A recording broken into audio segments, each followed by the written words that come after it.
જ્ઞાનીને કોઈ બીજાના મનના પર્યાયો વાંચવા જવું નથી પડતું, પરંતુ એમનું કુદરતીપણું એમના મન સાથે એવું સુંદર થઈ ગયેલું છે કે મન એના સ્વભાવથી જે જ્ઞેય દ્રશ્ય સ્વરૂપે છે એમાં આજે દ્રશ્ય સ્વરૂપે બહુ સારી રીતે આવી ગયું છે.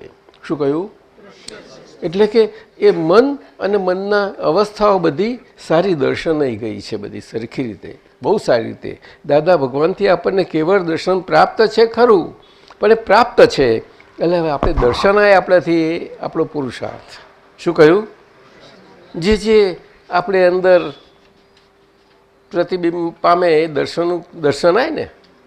હવે અરીસાનો તો સ્વભાવ નથી કે સામે ચાલીને પેલાને અંદર રિફ્લેક્ટ કરે લઈને આવીને. શું એવું હોય તો આપણે બહાર નીકળવાનું નથી, પરંતુ આ જો બહાર મંદ વચન કાયાનો વ્યવહાર છે ને એમાં વાણી વચ્ચે છે ત્રાજવાની દાળી જેવી, એના કારણે આપણે કહેવું પડે કે દર્શનાય.